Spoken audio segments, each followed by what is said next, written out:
The door opened for her, and for a breath of time, no one in the corridor moved at all. It was not supposed to be possible. The servants who had worked the keep's east corridor for 30 years knew it the way they knew the names of the stones. The sealed door at the corridor's end had not responded to a living hand since before the reign of the current king's grandfather. The iron was dark with age, the wolf-head latch green with it. 2 guards were posted outside it by ancient custom, not because anyone expected it to open, but because the post had been written into the keep's standing orders 5 centuries ago, and no one had thought to remove it. Sova had not been trying to open it. She had been leaning against it, because her arms were full, and her knees ached from 3 flights of stairs, and she needed a moment to redistribute the weight of the account ledgers she was carrying before the climb to the upper archive. She had pressed her back to the door without looking at it, shifted the stack in her arms, and the latch had turned. Not slowly, not with ceremony. It had simply moved, as a door does when it is unlocked, and the hinges had swung inward, and she had stumbled back 2 steps into a room that smelled of cedar and old iron and something else entirely, something cool and windswept that made no sense in a room that had been sealed for 5 centuries. The 2 guards stared at her. She stared back. The ledgers were still in her arms. Her name was Sova Orath, and she was a debt servant in the 7th year of her contracted service to the court of the Alpha King Calix Varn. She had ink on her left wrist from the morning's tally work, a split at the inner seam of her right boot that let the cold in when the corridor stone was particularly frigid, and no explanation whatsoever for what had just happened. She stepped back out of the doorway, pulled the door closed behind her. The latch did not re-engage. It sat loose in its housing, the wolf-head iron no longer green but bright, as if it had been polished that morning. She looked at it for a long moment, then looked at the guards, who were young men with very wide eyes. "I will report this to the archivist," she said, and continued down the corridor toward the stairs. One of the guards broke his post to run in the opposite direction. She heard his boots on the stone for a long time. Sova had come to the court of Varn Keep 7 years ago under the terms of a debt her mother had contracted before she was born. This was not unusual in the Northern Territories. The Orath family had once held a small parcel of land on the border of the Pack's eastern reach, and in a season of failed harvest and rising tithe, her mother had signed a bond with the court administrator, 40 years of land tenure in exchange for 12 years of contracted service from the family's eldest child upon reaching adulthood. Her mother had died believing the bond would never be called. The administrator who had offered it had died believing the same. His successor had found the contract in a box of dormant files, and 3 weeks after Sova's 20th birthday had sent a letter. So she had come. Not bitterly, or not only bitterly. She was practical by nature, which was the quality that had kept her alive in the court and unremarkable within it, which was the quality that had kept her safe. A debt servant who made no enemies, filed every record correctly, and never looked at anything she was not supposed to look at, was simply part of the architecture. She had learned this quickly, and had become very good at it. She was 5 years from the contract's end. She thought about that sometimes in the evenings, when the upper archive was cold, and the candle guttered, and the year-end tallies blurred before her eyes. 5 years. Then the land returned to her family name, and she went back to the border and built something of her own. She had been thinking about the border when she leaned against the door. The archivist, Master Fenwick, was an elderly man of considerable knowledge and considerable caution, which meant that he spent the first 10 minutes after Sova's report asking her, in 6 different formulations, whether she was certain. She was certain. He then sent her to wait in the lower archive reading room while he consulted the records himself. She sat in the reading room for 2 hours. She used the time to finish the morning's tallies. When he came back, Master Fenwick sat down across from her and placed his hands flat on the table in the manner of someone who needed to feel a solid surface beneath them. "The door," he said carefully, has not responded to a living hand since the reign of Calix Varn's great-great-great-grandfather. The record is not imprecise about this. 503 years. The last individual to whom the seal responded was the Alpha Queen Tessely, the final Alpha Queen this pack has ever had. The record states that the door was designed to respond only to the bloodline of a true Lunar, and that it would remain sealed until one walked these halls again. He looked at her. She looked at him. "I am a debt servant," Sova said. "My mother was a border farmer. My father was a border farmer before her." "Yes," said Master Fenwick, in the tone of a man whose records were telling him something he was not equipped to accommodate. "That is what your contract states." She did not sleep well that night. She lay in her narrow bed in the lower quarter dormitory and listened to the breathing of the 3 other women who shared the room, a laundress, a stable hand, and a girl from the kitchen who snored softly. And she thought about the weight of a door latch, turning under no deliberate intention of her own. 503 years. An Alpha Queen. A bloodline. She had a ledger sewn into the lining of her coat. She thought about that too. She had found it 4 years ago in the lower archive's uncatalogued boxes, a bound volume of financial records from the court's transition period 300 years back, covering the years immediately following the last Alpha Queen's death. She had been cataloguing for routine archival maintenance, which meant she had every legitimate reason to open the box, and no particular reason to keep what she found inside it, except that what she found inside it, once she had read it twice, and then a third time in the cold early morning light, was not a routine financial record. It was a record of a bloodline. Specifically, it was a record of the court administrator's management of the Alpha Queen Tessely's personal holdings following her death, her lands, her titles, her dependent households, her children, the children who had survived her, who had been reassigned, who had been stripped of their court designations and resettled in the eastern border territories under common family names, their histories sealed in an administrative filing that would have remained lost forever, except that the administrator in question had kept meticulous personal records of everything he had ever done, and those records had ended up in an uncatalogued box, and Sova had been the one to open it. She had not told anyone.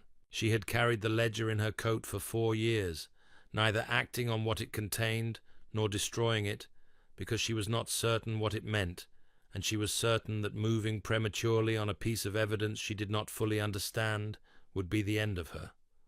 But the door had opened, and Master Fenwick had said, the last individual to whom the seal responded was the Alpha Queen Tessely. It took 2 days for the court to notice. This was longer than Sova had expected, and she had used the time wisely. She had gone through the ledger one more time, made careful notes on a separate sheet of paper, and rehearsed what she understood and what she could not yet prove. She had also eaten her meals quietly, filed her records, and avoided the East Corridor entirely. On the 3rd morning, the summons came. The Alpha King's personal steward delivered it, not one of the administrative runners who usually handled servant communications, but the steward himself, which meant the message had been sent from the King's chambers personally. She was to present herself to the King's council room at the 2nd hour of the afternoon. Lady Karen Ashvale intercepted her on the way. Lady Karen was the court's senior keeper, officially the chief administrator of domestic and ceremonial affairs, which was a title that sounded functional and was in practice the most powerful non-military position in the keep. She had held it for 11 years. She was 41, elegant, formally gracious, and had never in Sova's 7 years at court spoken to her directly. That she was waiting in the corridor outside the lower quarter stairwell meant she had been watching for the summons and had moved quickly once it arrived. She was smiling. It was the kind of smile that Sova had learned over 7 years to treat the way she treated ice on a winter path, as a surface that looked stable and was not. "My dear," said Lady Karen, with the warmth of a woman who had never previously acknowledged that Sova existed, "what a peculiar few days you must have had. I wanted to take a moment, before you go in, to offer a word of guidance. "I appreciate that," said Sova, without inflecting any particular meaning onto the words. "The council room can be an intimidating space. The king's questions may seem abrupt. What I would suggest, and I say this truly in your best interest, is that you frame the door incident as precisely that, an incident, an anomaly. Stone shifts, latches wear, old mechanisms fail in new ways. The castle's maintenance record supports this interpretation, and I would be happy to see it entered into the administrative file on your behalf." She paused. Her eyes were very clear and very still. "It would save you a great deal of complication," she said, "and it would, of course, resolve the matter simply and without disruption to anyone's position." Sova looked at her for a moment. "That is very thoughtful," she said. "Thank you." Then she went up the stairs. She had expected the council room to be full. It was not. There were 4 people in it: the Alpha King, Master Fenwick, the head of the King's Guard, and an elderly woman Sova recognized as the court's senior records keeper. The Alpha King was standing at the window. She had seen Calix Varn at a distance many times. In 7 years at court, she had passed within a corridor's length of him on perhaps 6 occasions, always as part of a larger group of servants carrying things, and she had processed his existence the way she processed most of the court's hierarchy, as relevant to her work in administrative terms, and otherwise not her concern. Standing in the same room with him was different. He was very tall and very still, and the quality of stillness he had was not the stillness of repose, but the stillness of something that chose, in this moment, not to move. Dark hair, cropped close at the sides, a scar at the corner of his left jaw, precise and old, eyes that were a particular shade of grey that she could not immediately categorize, not cold, not warm, not anything she had a ready word for. He turned from the window when she came in and looked at her with the directness of a man who had been briefed but had chosen to form his own view. "Sova Orath," he said. Not a question. "Yes," she said. He sat then, which surprised her. He had remained standing while his counsel was seated, and she had expected he would remain so for her as well, because she was a servant. He sat, and he gestured at the chair across the table, and she sat too, because it seemed unwise to refuse. "Tell me what happened," he said. "From the beginning, not the guard's report, your account." So she told him. She was precise and specific, and did not editorialize, because she had always found that precision served better than framing when the listener was intelligent. She told him about the ledgers, the weight, the aching knees, the door, the smell of cedar, and something like wind in a room that had been sealed for 5 centuries, the latch lying loose in its housing. When she finished, Calix was quiet for a moment. Then he looked at Master Fenwick. "The seal's condition," he said. "Intact," said Master Fenwick. "The iron itself shows no mechanical failure. The latch mechanism has not deteriorated. It opened, as best I can determine, because it chose to. Because it chose to." The king repeated this with the flat tone of a man who had been raised on the rational administration of a pack, and was finding the rational administration insufficient for present purposes. He looked back at Sova.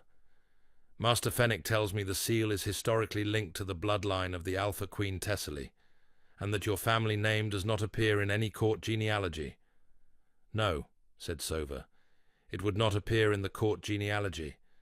I found, 4 years ago, a record indicating that the descendants of the Alpha Queen's household were resettled in the eastern border territories under common family names during the transition administration. I have the record with me." The room became very quiet.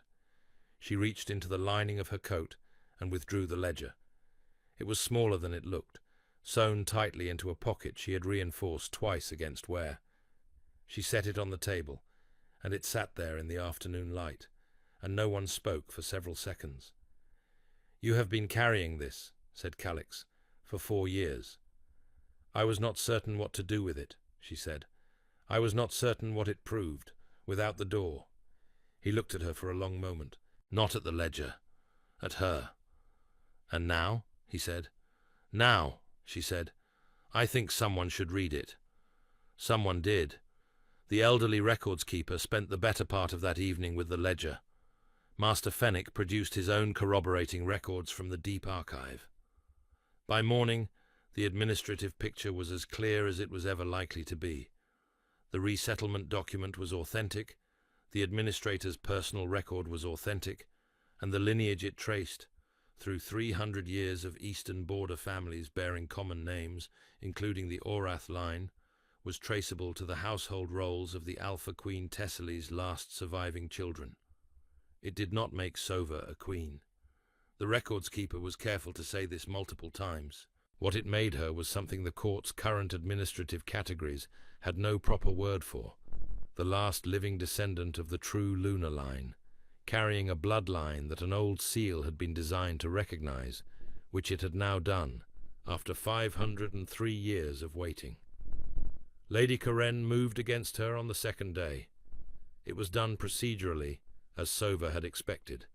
A petition filed to the court administrator's office, requesting a review of Sova's debt service contract on grounds of documentation irregularity, accompanied by a separate filing challenging the authenticity of the ledger Sova had produced on grounds that a document carried in a servant's coat lining for 4 years could not be considered reliably preserved.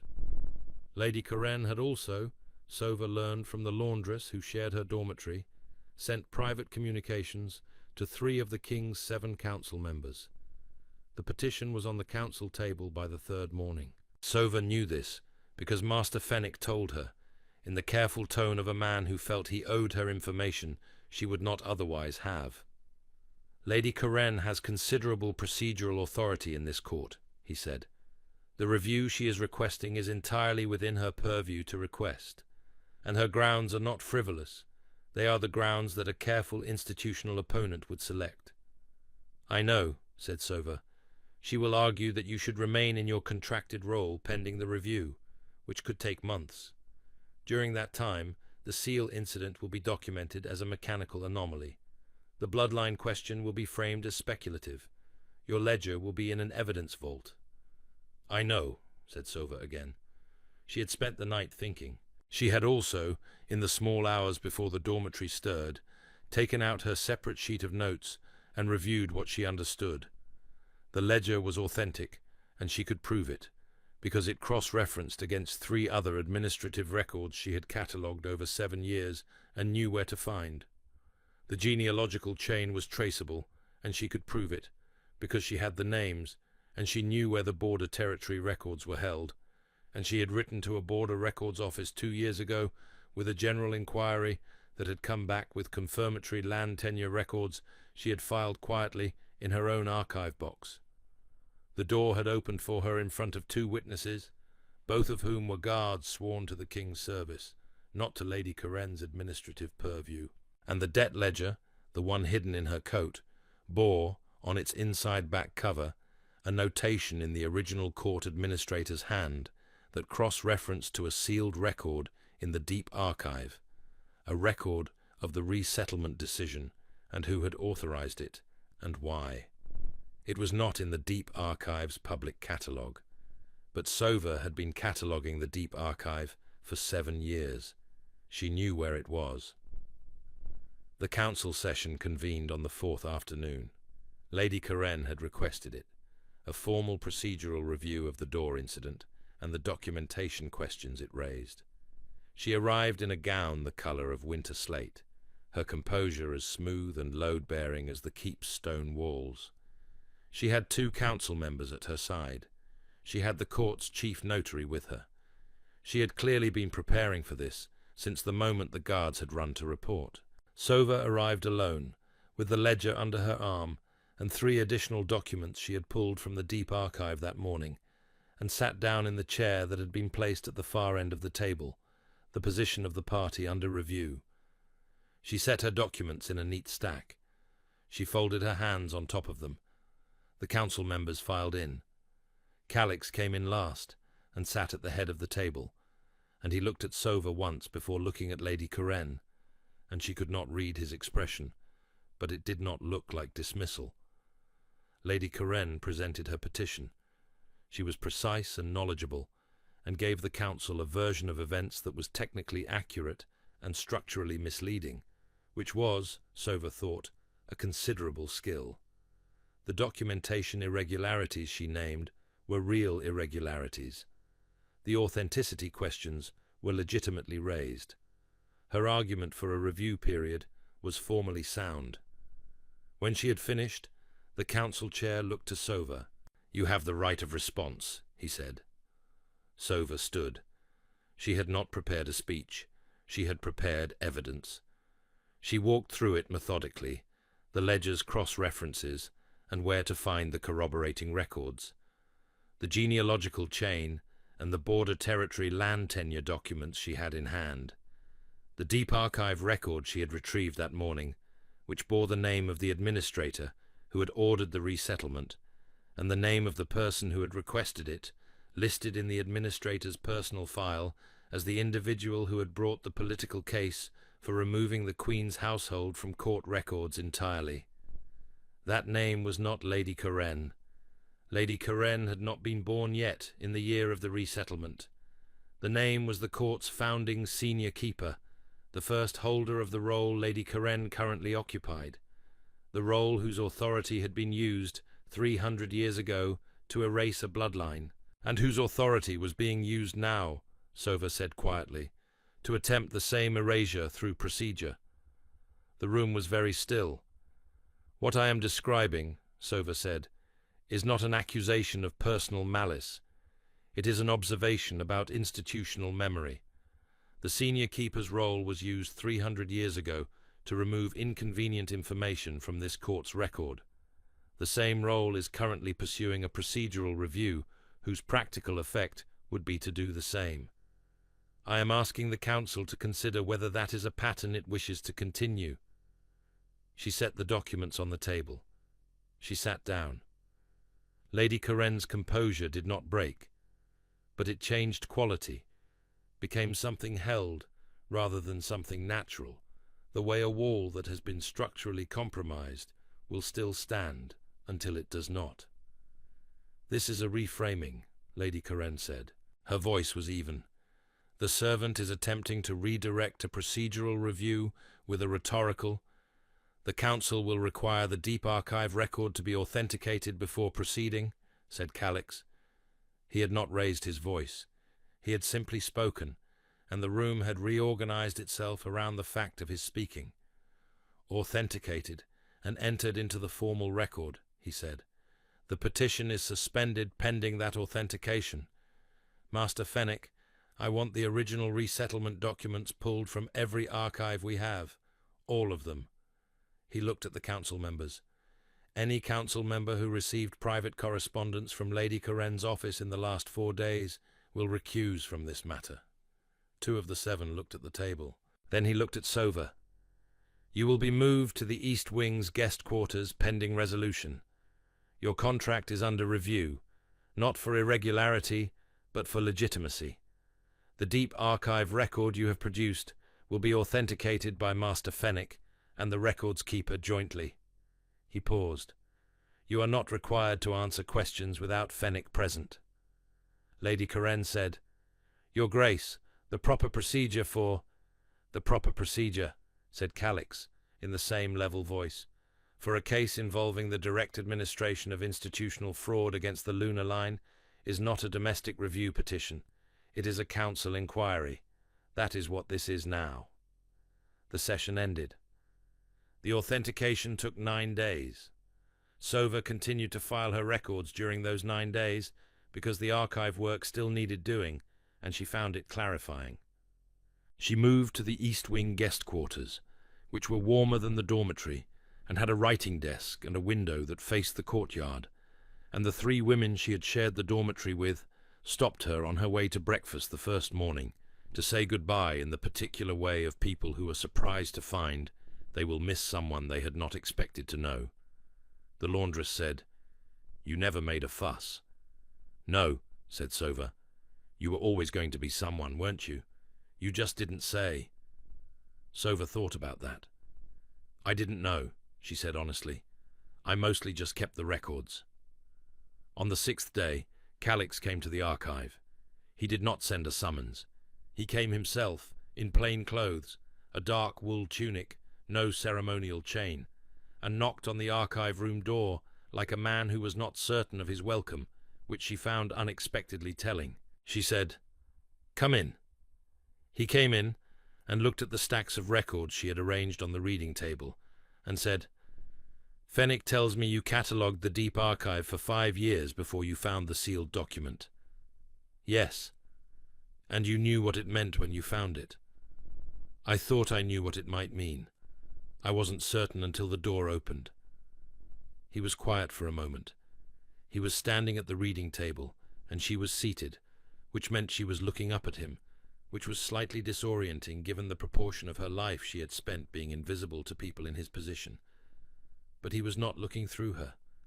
That was the thing that she kept finding strange. He was simply looking at her, with the directness of a man who had made a decision somewhere in the last few days about how to conduct himself in her presence. "Lady Karen filed a supplementary petition this morning," he said, "requesting that the Council consider the debt contract enforceable regardless of bloodline status, on grounds that the contract was valid at the time of signing, and that bloodline determinations made after the fact should not retroactively alter civil obligations." "That is not an unreasonable argument," Sova said. He looked at her slightly. "You are not concerned by it." "I've already written the counter-argument," she said.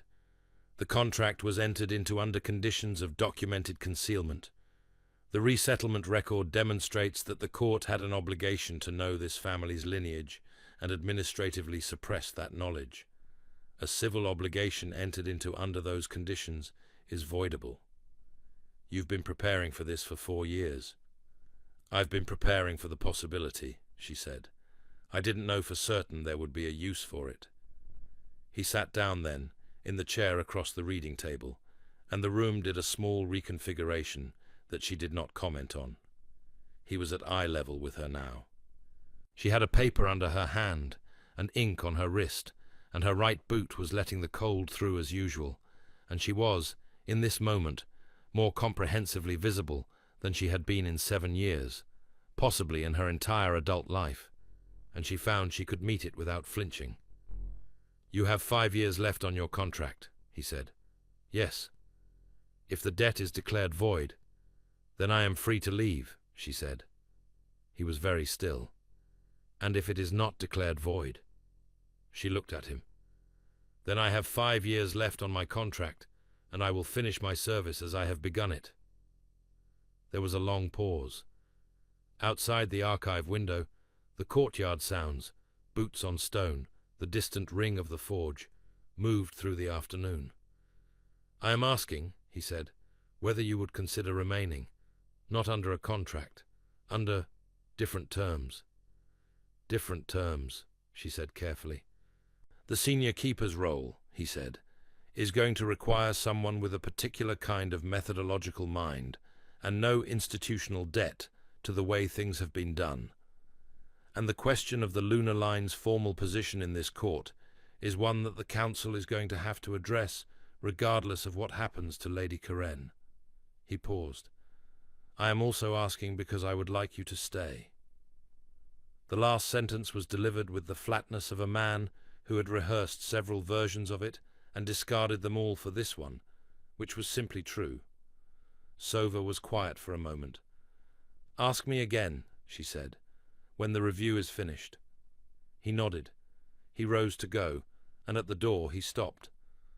"The door is still open," he said. "The latch won't re-engage." "I know," she said. "The maintenance staff left it alone once Fennec explained the history. They thought it might mean something." "It means the seal recognizes the conditions have changed," she said. "That's what seals do." He considered this for a moment, and something in his face shifted. Not warmly, not dramatically, but with the quality of a man who had just understood a thing he had been working toward. Then he left. She sat with her records for a while after the door closed. The afternoon light moved across the reading table. The courtyard sounds continued. Somewhere in the deep archive below her, Master Fenwick was pulling 5 centuries of documents toward a conclusion. She picked up her pen. The council inquiry took 3 weeks in total. The deep archive record was authenticated on the 9th day. The genealogical chain was formally established on the 14th. Lady Coren's supplementary petition was heard on the 16th, and after 2 hours of measured and careful argument, rejected. Her original petition was struck from the record entirely on the 18th day, on grounds of procedural conflict of interest. 2 council members having recused, the remaining 5 voted to decline the review and refer the matter to a full council inquiry into the senior keeper's office. Lady Coren was suspended from her administrative duties pending the inquiry's completion. She was not imprisoned. She was not publicly shamed. She was simply removed from the mechanism of power she had spent 11 years constructing, and the court continued to function without her, which was perhaps the more effective punishment, the demonstration that the institution had not actually depended on her in the way she had believed it did. Sova watched this happen from the council's visiting gallery, where she had been formally invited to attend as a party of interest. She watched Lady Coren's face in the moment the verdict was read, and found it exactly as she had expected. Not defiant, afraid. The fear of a person who had organized their entire understanding of safety around a structure that was no longer there. She felt something complicated about that.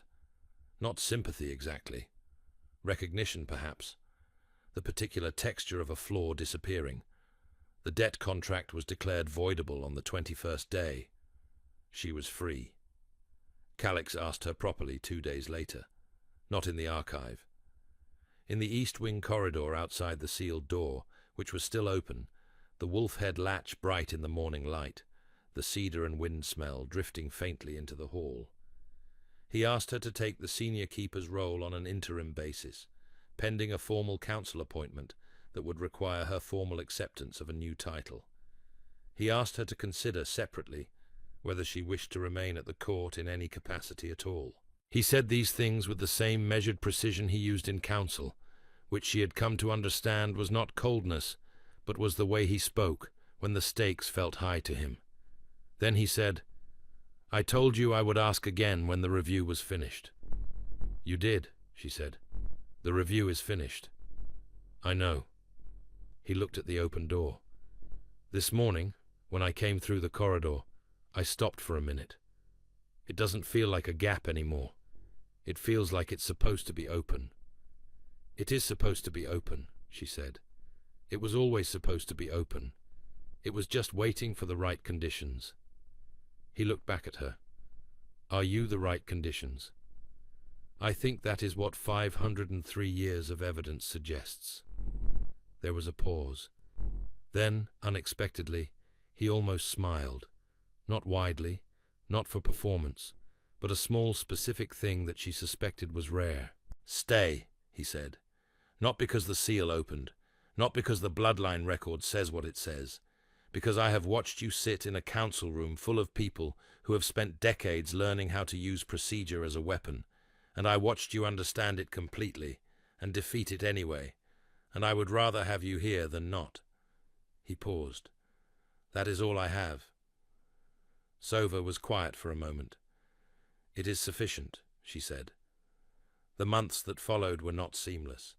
The court did not restructure itself graciously. There were council members who addressed Sova through intermediaries for the first several weeks, as though direct speech might commit them to a position they were not yet ready to hold. There were administrative staff who required the same correction twice and sometimes 3 times before they understood that the correction would continue. There were mornings when she sat at the council table with ink on her wrist and her repaired boot letting in the cold, and felt the specific weight of being visible in a room that had previously required her invisibility. But the door at the end of the east corridor remained open. That had become, without anyone deciding it formally, simply how the corridor looked now. The maintenance staff had oiled the hinges. Someone, she suspected it was one of the younger guards, the one who had been on post the morning it opened, had begun leaving a small oil lamp inside the door frame when the afternoon light shifted. The room beyond it turned out to contain the original court records from the Alpha Queen Tessely's administration, which had not been sealed or destroyed, but simply enclosed. Sova had spent 3 Sundays in there, reading. Calix appeared in the doorway of the council anteroom one morning in the 3rd month with a report on the state of the Northern Road network, which was, by his own summary, in poor repair and requiring a decision she had not been formally asked to provide. He set the report on the table in front of her and said, "The Northern Council wants to delay repairs until spring. The garrison commander wants them done before the first freeze. I would like to know what you think." She looked at the report. "I would like to read it first," she said. "Of course," he said, and sat down across from her and waited, which meant she read it with him watching, which she had by this point become accustomed to. He watched her the way a person watches something they are still in the process of understanding, not possessively, not strategically, but with a quality of attention that was its own form of declaration.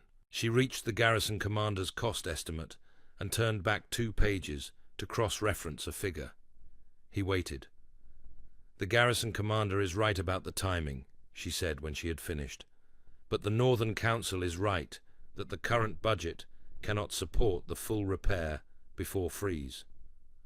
What they are not discussing is the fact that the road contract from 4 years ago has an outstanding penalty clause that the original contractor never fulfilled. That penalty, if formally invoked, covers approximately 2/3 of the cost." She turned to the contract annex at the back. "Page 14. Calix looked at page 14. Then he looked at her. "You catalogued this contract," he said. "Everything that comes through the administrative office goes through my review now," she said. "That contract came through 17 months ago. I flagged the penalty clause at the time. It does not appear to have been actioned." 17 months ago, he said. "Lady Coren's office handled the contract at the time," she said, with no particular inflection. He was quiet for a moment. Then, "I will have the legal office draft the invocation. I would suggest copying the garrison commander on the correspondence," she said. "He will appreciate the gesture, and he is, I think, the sort of person whose goodwill is worth a small administrative effort." Calix made a note. He made it in the margin of his own copy of the report, in the compact handwriting of someone who had been recording his own observations for years, and she watched him write and thought, "I know what this is. This is how he is with things that matter to him. The matter-of-fact delivery, the small, precise note, the quality of presence that had nothing performed in it."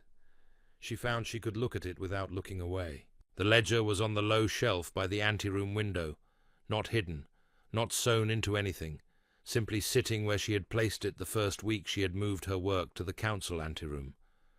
Master Fenwick had offered to transfer it to the deep archive for formal preservation. She had said she would think about it. She was still thinking about it. In the meantime, it sat on the shelf, open to the back cover, where the original administrator's cross-reference notation was still legible after 300 years, and she passed it every morning when she came in, and it felt less like a weapon she had been carrying, and more like a record of where she had come from, which was, after all, what records were for. On the morning 5 months after the council inquiry, she came through the east corridor at the usual time, and the door was open as usual, and for the first time since it had opened, she stopped in the corridor and stood in front of it. It had opened for her, while her arms were full of ledgers, and her knees ached, and she had been thinking about the border, and 5 years from the end of a contract. It had opened because she had leaned against it. That was the whole story. She had not been seeking anything. She had needed a moment's rest against a solid surface, and 503 years of a seal's patience had concluded that this was sufficient. She found, standing in the corridor in the morning light, that she had no argument with that. Calix came through the corridor a few minutes later. He was early. He was often early. She had learned this about him over months of observing his routes. He stopped when he saw her standing in front of the open door. Everything all right? He said. Yes, she said. I was just looking. He came to stand beside her.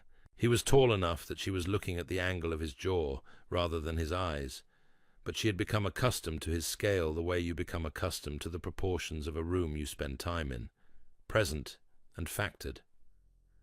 I used to avoid this corridor, he said, when I was a child. The sealed door was... It felt like a space that was waiting for something, like a held breath. It was, she said, and now it just feels like a door. Yes, she said, that's how it should feel.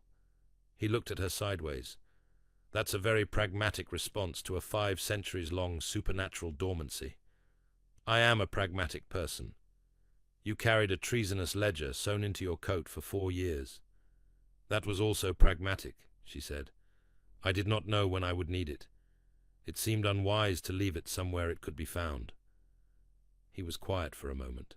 Then, in the same matter-of-fact register he used for road contracts and garrison reports, I am glad you didn't leave it somewhere. I am glad you carried it. So am I, she said. The morning sounds of the court rose around them.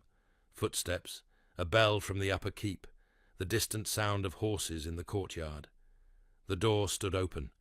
The lamp the young guard had placed in the frame had gone out in the night, but the morning light was sufficient. She had ink on her wrist. Her boot, the right one, was finally properly repaired.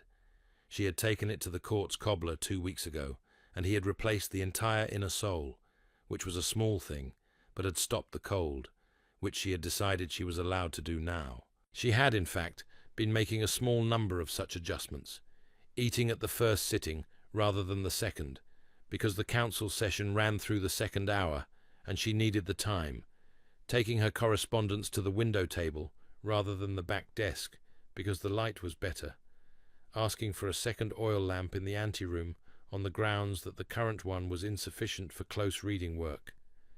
These were not grand gestures. They were simply what she needed, and she had stopped treating her own needs as problems to be minimized. She had stopped being overlooked.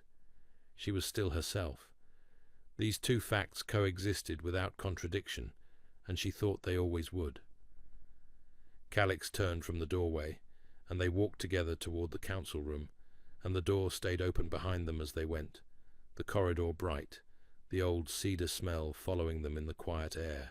If you found a sealed record that could change everything, something that had been waiting years to be used, would you have carried it, or would you have left it where it lay? Let me know in the comments below. Until next time.